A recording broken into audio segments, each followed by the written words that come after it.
Hello everyone, स्वागत है आप सबका learning with Gautam YouTube channel में। आशा करता हूं आप लोग की एग्जाम की प्रिपरेशन आप लोग बढ़िया तरीके से कर ही रहे होंगे। तो आज की वीडियो में आपको बताने वाला हूं क्लास 12th इंग्लिश के Bihar board class 12th English के मोस्ट वीवी ऑब्जेक्टिव क्वेश्चन आंसर को, जो कि आपके आने वाले बोर्ड एग्जाम के लिए काफी ज्यादा इंपॉर्टेंट पर्स रहने वाले हैं। इस वीडियो में मैंने जितने भी क्वेश्चन लिए इंग्लिश के सभी क्वेश्चन सिलेक्टेड और इंपॉर्टेंट है, तो आप लोग वीडियो को लास्ट तक जरूर देखिएगा। तो चलिए शुरू करते हैं फर्स्ट क्वेश्चन से। और पहला क्वेश्चन है हमारा, the naming ceremony is held when the baby is, यानी कि किसी बच्चे का नामकरण किया जाता है तो बच्चा कितने दिन का हो जाता है उसके बाद बच्चे का नामकरण किया जाता है, नेमिंग सेरेमनी हेल्ड किया जाता है। तो 7 डे ओल्ड, यानी कि कोई बच्चा जब 7 दिन का हो जाता है तब उसका नेमिंग सेरेमनी जो है वो हेल्ड किया जाता है। तो naming ceremony held is when the baby is 7 day old, option number A हो जाएगा। जब कोई बच्चा 7 दिन का हो जाता है तब उसका नामकरण किया जाता है। अगला क्वेश्चन है हमारा कि Bharat is my home is written bye, Bharat is my home जो है इसको किसने लिखा है, इसके राइटर कौन है? तो Bharat is my home is written by doctor Zakir Hussain, इसको किसने लिखा है? तो डॉक्टर जाकिर हुसैन ने लिखा है, ऑप्शन नंबर सी हो जाएगा। अगला क्वेश्चन है हमारा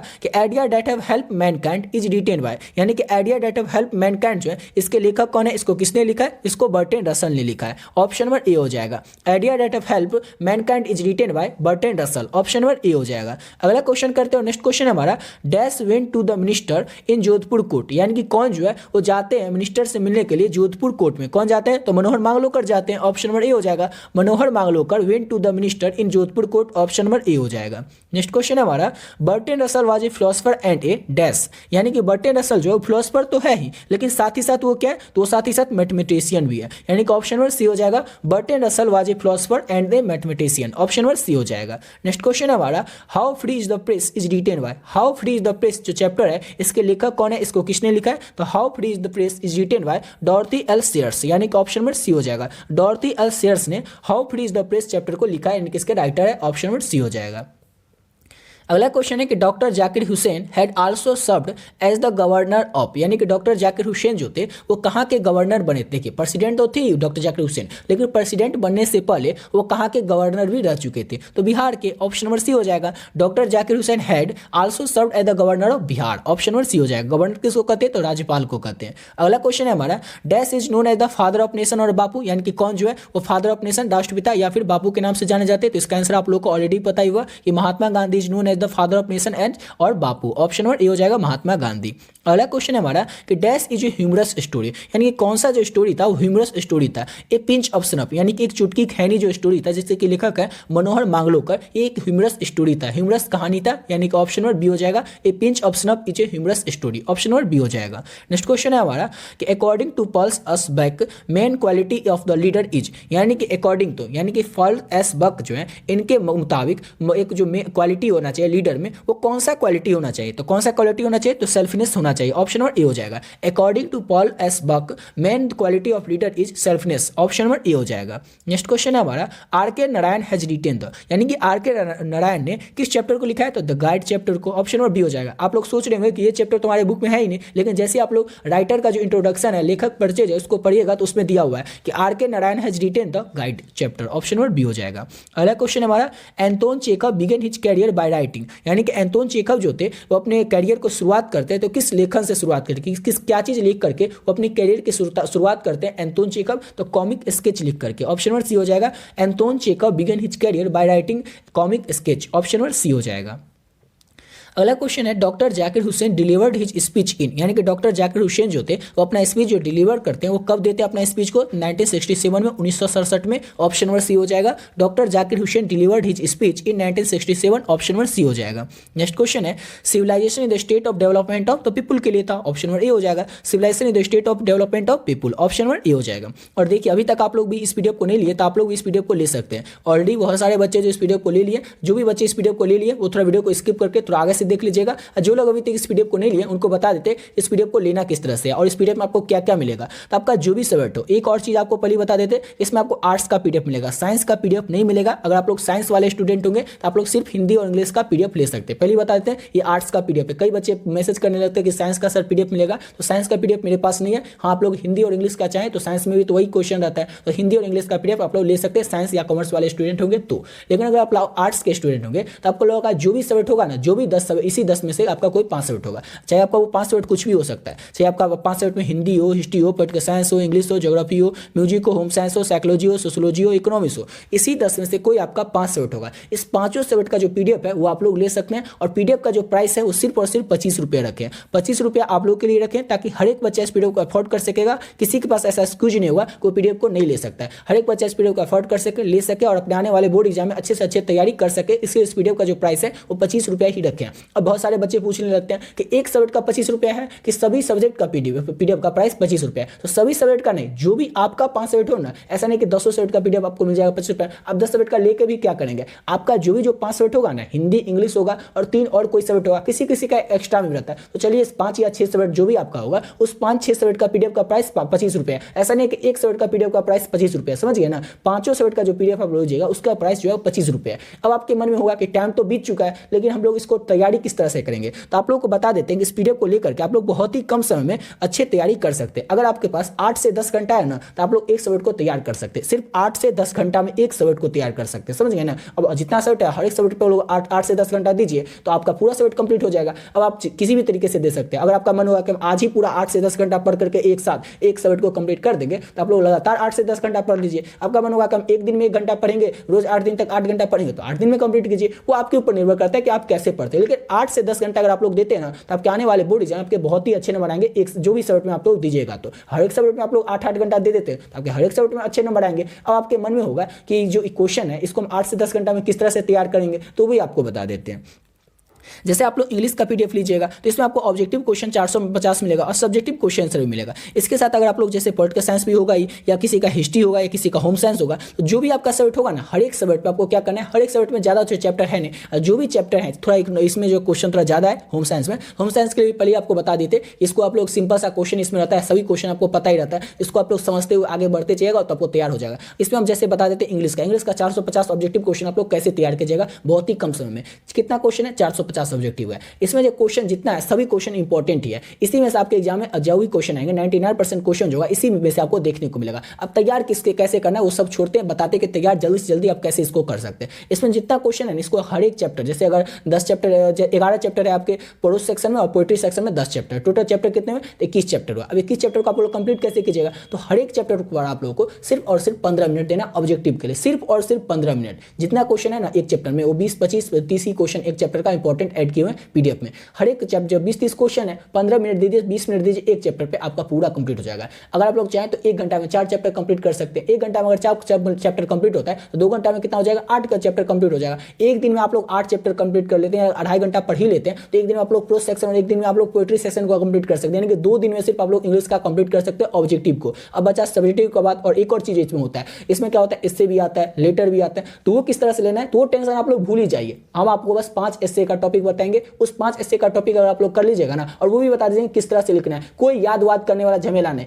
सिर्फ आप लोग हिंदी में मन में सोचिए, इंग्लिश में किस तरह से लिखना है वो हम आपको बताएंगे। बस आप लोगों को ये जो क्वेश्चन है ऑब्जेक्टिव है ये तैयार कर लेना, और स्टोरी ऑफ इंग्लिश का भी क्वेश्चन आता है 5 नंबर में, समझे ना। 5 नंबर में एक तो मैथ्स वाला क्वेश्चन है वो आप बना लीजिएगा, और एक और आता है स्टोरी ऑफ इंग्लिश का, समझे ना। तो स्टोरी ऑफ इंग्लिश का भी क्वेश्चन किस तरह से बना है वो हम आपको बताएंगे और समझाएंगे, और इस तरह से समझाएंगे कि आपको याद हो जाएगा। और एक और बात बताते थे, स्टोरी ऑफ इंग्लिश वाला क्वेश्चन जो है इसमें नहीं रहेगा, वो आप लोग को समझा देंगे, और ऐसे समझा जिसमें समझाएंगे उसी समय आपको पीडीएफ में मिल जाएगा। तो इस तरह से समझाएंगे आपको याद ही हो जाएगा। इससे के लिए बस 5 टॉपिक आपको बताएंगे, उस 5 टॉपिक को आप लोग कर लीजिए। और आप लोग करना क्या है यार, सिर्फ आपको समझना है। जो भी क्वेश्चन है ना उसको आपको सिर्फ समझा देंगे। जैसे इससे में अगर पॉल्यूशन के बारे में आता है या फिर किसी भी चीज के बारे में आता है तो आपको 5 टॉपिक बताएंगे, उस 5 टॉपिक को अगर आप लोग कर लेते हैं तो आपका पूरा इंग्लिश कंप्लीट हो जाता है, समझे ना। इस तरह से आपको क्या हो जाएगा, 2 से 3 दिन में आप लोग चाहे 2 से 2.5 घंटा पढ़ करके इंग्लिश का ऑब्जेक्टिव बस कंप्लीट कीजिए। सब्जेक्टिव हम पे छोड़ दीजिए, सब्जेक्टिव हम कंप्लीट करवाएंगे। क्यों कंप्लीट करवाएंगे आपको बताते हैं। जैसे लघु उत्तरीय प्रश्न पता होगा, यानी कि जो शॉर्ट आंसर टाइप क्वेश्चन होता है इंग्लिश में, वो 10 क्वेश्चन आता है, उसमें से बस 3 से 4 क्वेश्चन आपको बनाना है,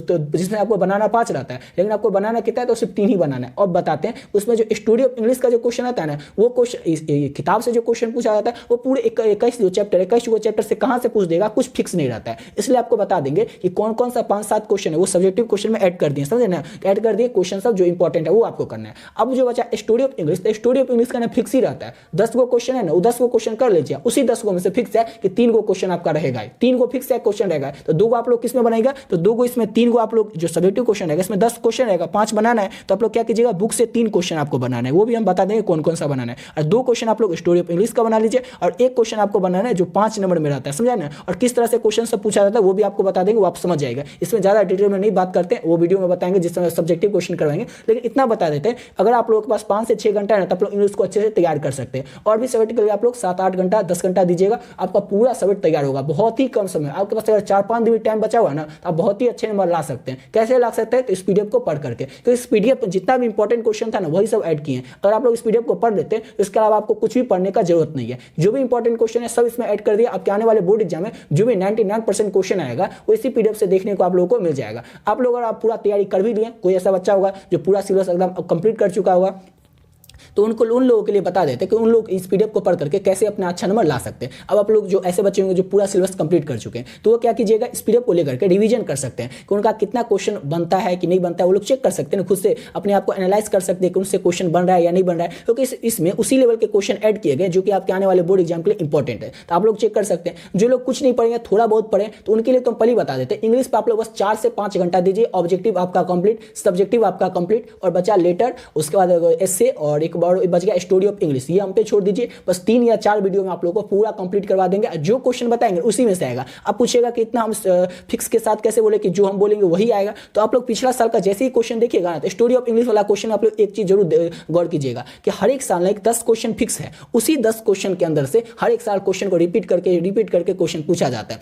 इसलिए आपको क्या करना है, जैसे कई बच्चे होंगे अभी हार्डवर्क करेंगे, हार्डवर्क करने का मतलब होता है कि सोच नहीं रहे होंगे कि क्या एग्जाम आएगा नहीं आएगा, सिर्फ हम पढ़ रहे हैं। जैसे इंग्लिश का हर एक चैप्टर का क्वेश्चन, जब बहुत सारे ऐसे बच्चे जो इंग्लिश में उनको बिहार बोर्ड के ऐसे बच्चे हैं जिनको कि समझ में नहीं आता, बस वो आंसर को रटना चालू कर देते हैं। आपको रटना का जरूरत ही नहीं है, 21 को चैप्टर में कितना क्वेश्चन आप रटिएगा, सिर्फ हम आपको 5-10 क्वेश्चन बताएंगे, वो क्वेश्चन आप लोग सब्जेक्टिव में पढ़ लीजिए, और 3-4 क्वेश्चन आपको बताएंगे, 4 या 5 आपको बता देंगे जो स्टोरी ऑफ इंग्लिश का पढ़ लीजिए, तो आपका जो 10 सब्जेक्टिव क्वेश्चन आता है जिसमें से आपको 5 बनाना रहता है वो आपका कंप्लीट हो जाएगा। 3 और रहता है जो कि 5-5 नंबर का क्वेश्चन आता है, तो 2 तो आप लोग मैथ्स दीजिए वाला बना दीजिएगा, तो मैथ्स दीजिए वाला से 10 नंबर हो गया, और एक बचा स्टोरी ऑफ इंग्लिश वाला क्वेश्चन। स्टोरी ऑफ इंग्लिश वाला क्वेश्चन का बस 3-4 हम बता देंगे, तो वो 3-4 आप लोग कर लीजिए और आपका वो भी 5 नंबर कंप्लीट हो गया। तो आपको क्या करना है, हार्ड वर्क नहीं करना है, स्मार्ट वर्क करना है। स्मार्ट वर्क क्यों करते हैं, क्योंकि अभी आपके पास टाइम बहुत ही कम बचा है। अगर आपके पास 6 महीना, साल भर या 4-5 महीना भी रहता है तो हम आपको कहते हैं हार्ड वर्क कर लो, सबको रट जाओ, इसमें से ही आएगा। लेकिन अभी आपको क्या करना है, तरीका खोजना पड़ेगा, किस तरीका से हम लोग पढ़े कि बहुत ही अच्छा तरीके से नंबर ला सकते हैं, समझ गए ना। तो आप लोग बस अगर पीडीएफ लेकर के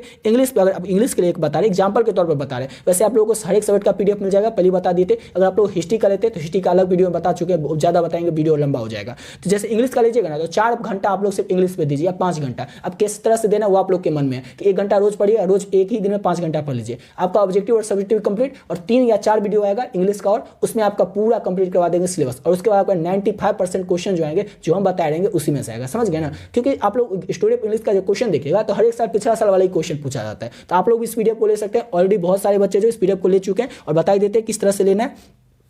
ये देखिए नंबर है 7903820891। इस नंबर पर आप लोग फोन पे, गूगल पे, पेटीएम कुछ भी कर सकते हैं। जैसे ही नंबर आप लोग फोन पे, गूगल पे या पेटीएम में डालिएगा, नाम आ जाएगा गौतम कुमार, उस पर आपको क्या करना है 25 रुपया डाल देना, और 25 रुपया जो डालिएगा इसका स्क्रीनशॉट लेकर के आप लोग को इसी नंबर के व्हाट्सएप पे भेज दीजिएगा। जैसे आप लोग इस नंबर के व्हाट्सएप पे भेज दिएगा, अपना सब्जेक्ट बता दीजिएगा। और एक और बात बता देते हैं, आप लोग आर्ट्स नहीं लिखिएगा, आप लोग बता दीजिएगा, चाहे साइंस वाले हो तो बता दीजिएगा हिंदी और इंग्लिश है, और अगर आप लोग आर्ट्स वाले स्टूडेंट होंगे तो जो भी आपका 5 सब्जेक्ट होगा वो 5 सब्जेक्ट बता दीजिएगा। ऐसा नहीं कि सिर्फ आर्ट्स लिख देते तो फिर उनको कॉल करके पूछना पड़ता है बच्चे को कि आपका आर्ट्स में क्या क्या वो बताओगे तब ना, तो वो ऐसा नहीं करना, टाइम आपका भी वेस्ट होगा, मेरा भी होगा कि बेकार में आपको कॉल करेंगे फिर आप बताएंगे। इससे अच्छा है आप लोग क्या कीजिएगा, आपका जो भी 5 सब्जेक्ट होगा वो स्क्रीनशॉट भेजने के बाद अपना 5 सब्जेक्ट बता दीजिएगा, आप लोग को पीडीएफ तुरंत मिल जाएगा, समझ गए। इस तरह से आपको पीडीएफ लेना है। और इंग्लिश के लिए आपको टेंशन छोड़ देना है। बहुत सारे बच्चे टेंशन लिए हुए, बहुत सारे बच्चे मैसेज भी करते सर इंग्लिश में क्या होगा, इंग्लिश में तो हम कुछ पढ़ भी नहीं किए, समझ में नहीं आ रहा कि क्या करें। तो आपको टेंशन छोड़ देना, बस आप लोग इस पीडीएफ को पे 4 से 5 घंटा दीजिए, ऑब्जेक्टिव आपसे रट लिए, समझिए, 2 आपके पूरा, लेकिन समझिए तो ज़्यादा अच्छा रहता है, समझे ना, समझ लीजिए।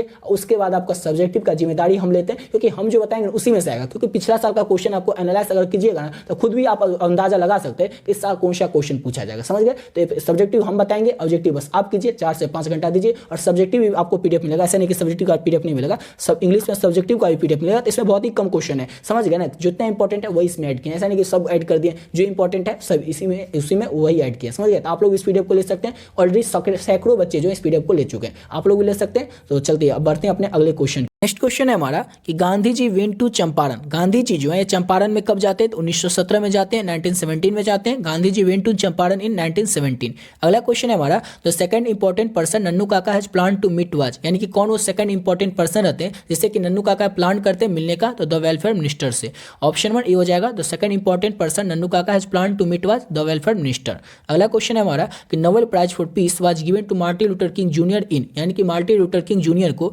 पीस के लिए यानी कि शांति के लिए नोबेल प्राइज कब दिया गया था? तो 1964 में दिया गया था, 1964 में। ऑप्शन नंबर ए हो जाएगा। ये भी याद रखिएगा, पीस के लिए दिया गया था, शांति के लिए Nobel prize Martin Luther King junior को 1964 में। अगला क्वेश्चन है हमारा who was a philosopher historian and mathematician, यानी कौन जो है फिलोसफर भी है, हिस्टोरियन भी है और मैथमेटिशियन भी है? तो Bertrand Russell. Option number C हो जाएगा, Bertrand Russell was a philosopher historian and a mathematician. Option number C हो जाएगा। नेक्स्ट क्वेश्चन है हमारा कि Nannu Kaka took out his cheque book and write a cheque for, यानी कि नन्नू काका जो है वो अपना चेक निकालते हैं और चेक बुक पे चेक बुक निकालते हैं और उस चेक लिखते हैं। कितने रुपए का चेक लिखते हैं? तो 1000 रुपीज, यानी कि 1000 रुपये का चेक लिखते हैं नन्नू काका। नन्नू काका अपने पॉकेट से चेक बुक निकालते हैं और 1000 रुपये की यानी कि 1000 रुपये का चेक लिखते हैं। ऑप्शन नंबर सी हो जाएगा, Nannu Kaka took out his cheque book and write a cheque for 1000 rupees. अगला क्वेश्चन है CV was passionately interested in, यानी कि सीवी जो था वो किस में बहुत ही ज़्यादा इंटरेस्टेड था? किस में था? तो गाउट्स में। गाउट्स किसको कहते हैं? तो जो कद्दू होता है उसी को हम लोग गाउट्स कहते हैं इंग्लिश में। तो CV was passionately interested in gouts. Option number B हो जाएगा। नेक्स्ट क्वेश्चन है बर्ट्रैंड रसल बिलोंग टू, यानी कि बर्ट्रैंड रसल जो है कहाँ से बिलोंग करने वाले? तो बर्ट्रैंड रसल ब्रिटेन से बिलोंग करने वाले, ब्रिटेन के रहने वाले। ऑप्शन नंबर ए हो जाएगा, Bertrand Russell belongs to Britain. अगला क्वेश्चन है हमारा Nannu Kaka manage to travel in first second class और ऑन ए टिकट ऑफ, यानी कि नन्नू काका मैनेज करते हैं, उनका टिकट रहता है सेकंड क्लास का, लेकिन उनको जाना किस क्लास से पड़ता है? तो थर्ड क्लास से जाना पड़ता है, यानी कि ऑप्शन नंबर बी हो जाएगा। Nannu Kaka manage to travel in second class on a ticket of third class. Option number B हो जाएगा। अगला क्वेश्चन है हमारा कि Martin Luther King junior was, तो मार्टिन लूथर किंग जूनियर जो है वो कहाँ के रहने वाले हैं? तो नॉर्जियो के। ऑप्शन नंबर ए हो जाएगा। अगला क्वेश्चन है हमारा सिगा Noah is a dash writer, तो सिगा नोया कहाँ के राइटर है? तो जापान के राइटर है, Japanese writer. Shiga Noah is a Japanese writer. Option number A हो जाएगा। नेक्स्ट क्वेश्चन है हमारा कि our ancestor enjoy true dash rule, यानी कि आवर एंसेस्टर जो थे, एंसेस्टर मतलब हमारे जो पूर्वज थे, वो क्या एंजॉय करते थे? तो अपने ट्रू होम रूल को। ऑप्शन नंबर सी हो जाएगा। अगला क्वेश्चन है हमारा the price of 5 inch gouts is, तो जो 5 इंच का गाउट्स था, कद्दू था, उसका प्राइस कितना था? तो 10 सेन था। सेन किसको कहते हैं? तो जापान का जो पैसा होता है, रुपया होता है, जैसे हमारे का रुपया होता है वैसे जापान का सेन होता है। तो price of 5 inch gouts is तो 10 सेन था, यानी कि 10 सेन ऑफ 10 रुपया जैसे हमारे यहाँ का होता है वैसे उनका यहाँ का 10 सेन होता है। अगला क्वेश्चन है doctor Zakir Hussain was a great, तो डॉक्टर जाकिर हुसैन जो थे वो पॉलिटिशियन भी थे, लीडर भी थे, नेशनलिस्ट भी थे और थिंकर भी थे, लेकिन वो ग्रेट किस में थे? महान किस में थे? तो नेशनलिस्ट थे। ऑप्शन नंबर सी हो जाएगा। Doctor Zakir Hussain was a great nationalist. Option number C हो जाएगा। अगला क्वेश्चन है Ratiram was the son of, तो रतिराम जो रहता है वो किसका सन रहता है, किसका बेटा रहता है? तो सोहनलाल रतिराम का। ऑप्शन नंबर ए हो जाएगा, Ratiram was the son of Sohanlal Ratiram. अगला क्वेश्चन है हमारा who has written a child is born, a child is born जो चैप्टर है इसके लेखक कौन है? तो जर्मन गेडियर है। ऑप्शन नंबर सी हो जाएगा, who has written a child is born, तो जर्मन गेडियर। अगला क्वेश्चन है हमारा Germaine Greer was born in, तो जर्मन गेडियर जो थे इनका जन्म कब हुआ था? तो 1939 में, 1939 में। Germaine Greer was born in 1939। अगला क्वेश्चन है हमारा Seibei was a dash Japanese boy, यानी कि सीवी जो था वो कितने साल का था? तो सीवी जो था वो जो सीवी बच्चा था वो 12 ईयर्स ओल्ड था, यानी कि 12 साल का एक बच्चा था और जापान का बच्चा था। ऑप्शन नंबर सी हो जाएगा, Seibei was a 12 years old Japanese boy. Option number C हो जाएगा। अगला क्वेश्चन है हमारा Germaine Greer has written the lesson, यानी कि जर्मन गेडियर ने किस चैप्टर को, किस लेसन को लिखा है? तो a child is born chapter को। ऑप्शन नंबर ए बी हो जाएगा। Germaine Greer has written the lesson a child is born. अगला क्वेश्चन करते हैं। नेक्स्ट क्वेश्चन है हमारा when baby is born it's a occasion joy for, यानी कि जब बच्चे का जन्म होता है तो जो ओकेजन रहता है वो खुशी किसके लिए रहता है? माता के लिए, पिता के लिए, स्ट्रेंजर के लिए, यानी किसी अन्य आदमी के लिए या फिर होल फैमिली के लिए? तो पूरे फैमिली के लिए। जब भी किसी फैमिली में कोई बच्चे का जन्म होता है तो ओकेजन जो रहता है खुशी का जो मौका रहता है पूरे फैमिली के लिए रहता है, यानी कि the whole family. When the baby is born it's occasion of a joy for the whole family. Option number D हो जाएगा। अगला क्वेश्चन है द नेमिंग सेरेमनी इज, तो द नेमिंग सेरेमनीज इज जो होता है यानी कि नाम सेरेमनी होता है वो क्या होता है? तो लवली होता है, प्यारा होता है। नाम जो बच्चे का नामकरण जिस दिन किया जाता है वो माहौल कैसा रहता है? तो प्यारा माहौल रहता है। ऑप्शन नंबर बी हो जाएगा। अगला क्वेश्चन हमारा Seibei was a 12 years dash boy, तो कहाँ का बॉय था सीवी? तो ऊपर ही देख चुके हैं वो जापान का बॉय था, Japanese boy. Option number D हो जाएगा। अगला क्वेश्चन है जर्मन गेरियर वाज एजुकेटेड इन, यानी कि जर्मन गेरियर जो थे वो कहाँ से पढ़े थे? तो ऑस्ट्रेलिया से पढ़े थे। Germaine Greer was educated in Australia. Option number B हो जाएगा। अगला क्वेश्चन है traditional method of child birth is accepted, traditional method of child birth is accepted culturally and collectively. Option number C हो जाएगा। अगला क्वेश्चन है हमारा, new cloth are bout fruits, यानी कि नया कपड़ा जो होता है वो किसके लिए किना जाता है, तो जो बच्चा रहता है, जब बच्चे का जन्म होता है तो नया कपड़ा बच्चे के लिए भी खरीदा जाता है और माता के लिए भी, यानी ऑप्शन हो जाएगा इसका बी, बोथ के लिए, दोनों के लिए न्यू क्लॉथ जो है खरीदा जाता है, ऑप्शन नंबर सी हो जाएगा। अगला क्वेश्चन है, in democracy the freedom of press is, in democracy the freedom of press is क्या हो जाता है, तो नेसेसरी होता है। डेमोक्रेसी में जो नेसेसरी होता है, ऑप्शन नंबर बी हो जाएगा डेमोक्रेसी। जैसे हमारे देश में लोकतंत्र है, तो हमारे देश में क्या कि जो प्रेस है कुछ भी बोल सकता है, मतलब जो हमारे प्रधानमंत्री है उनके खिलाफ या राष्ट्रपति के खिलाफ या किसी नेता के खिलाफ, उसके पास पूरा अपना लोकतंत्र है, वो कुछ भी बोल सकता है, कुछ भी कर सकता है। लोकतंत्र में यही होता है कि कोई भी व्यक्ति किसी के बारे में भी कुछ भी बोल सकता है, समझ गए, फ्रीडम ऑफ प्रेस है, यानी कि आज़ादी है, प्रेस को आज़ादी है कि वो किसी के बारे में बोल भी सकता है कुछ भी। अब अगला क्वेश्चन करते हैं, नेक्स्ट क्वेश्चन हमारा, freedom of press restricted during, यानी कि फ्रीडम ऑफ जो प्रेस है, जो लोकतंत्र है, ये लोकतंत्र को कब रोका जा सकता है, रिस्ट्रिक्टेड कब किया जा सकता है, जिस समय वार चल रहा हो, ऑप्शन नंबर बी हो जाएगा, freedom of press is restricted during war. अगला क्वेश्चन हमारा, Dorothy L Sayers was born in, Dorothy L Sayers जो इनका जन्म कब हुआ था, तो 1893 में हुआ था, 1893 में हुआ था, ऑप्शन नंबर डी हो जाएगा, Dorothy L Sayer was born in 1893। अगला क्वेश्चन है, सी डाइड इन, तो डॉर्थी एल सेयर जो है ये तो जन्म हुआ था इनका 1893 में, 1893 में। इनकी मृत्यु कब हुई थी, तो इनकी मृत्यु हुई थी 1997 में, 1957 में। Dorothy L Sayer was died in 1957। और सी वाज एजुकेटेड इन, तो इनका और जो एजुकेटेड हुए थे, पढ़ाई लिखाई किए थे, वो कहाँ से किए थे, तो ऑक्सफोर्ड यूनिवर्सिटी से किए थे। Dorothy L Sayer was educated in Oxford university, option number B हो जाएगा। इसी के साथ वीडियो पे कंप्लीट करते हैं। आशा करता हूँ आप लोग को वीडियो अच्छा लगा होगा, और आप लोग को पहले ही बता चुके ऊपर में डिटेल से बता दिए थे कि पीडीएफ आप लोग भी चाहें तो आप लोग भी ले सकते हैं। जो भी आपका सब्जेक्ट हो, आर्ट्स का और साइंस से होंगे तो सिर्फ हिंदी इंग्लिश का ले सकते हैं, और आर्ट्स के स्टूडेंट होंगे तो 25 रुपये में, सिर्फ और सिर्फ 25 रुपये में आप लोग जो भी आपका 5 सब्जेक्ट होगा उस 5 सब्जेक्ट का पीडीएफ ले सकते हैं। और आप लोग के लिए इस पीडीएफ का प्राइस 25 रुपये रखें, ताकि किसी बच्चे के पास ऐसा कोई एक्सक्यूज नहीं होना चाहिए कोई पीडीएफ को ज़्यादा प्राइस का ज़्यादा मंगा था तो नहीं ले पाया। इस पीडीएफ को हर एक बच्चा अफोर्ड कर सके, इसलिए इस पीडीएफ का जो प्राइस है वो सिर्फ और सिर्फ 25 रुपये रखें। इस नंबर पर आप लोग फोन पे, गूगल पे, पेटीएम जैसे कीजिएगा, नाम आ जाएगा गौतम कुमार, उस पर आप लोग 25 रुपये डाल करके, फिर उसके बाद इसी नंबर पर आप लोग जो नंबर है 7903820891, इस नंबर के व्हाट्सएप पर इसका स्क्रीनशॉट भेज दीजिएगा, और आपका जो भी 5 सब्जेक्ट होगा उस 5 सब्जेक्ट का नाम बता दीजिएगा, पीडीएफ जो आपको मिल जाएगा। इसको लेकर के आप लोग बहुत ही कम समय में बहुत ही बढ़िया तरीके से तैयारी कर सकते हैं। आशा करता हूँ आप लोग को वीडियो अच्छा लगा हुआ, तो मिलते हैं नेक्स्ट वीडियो में नए वीडियो के साथ।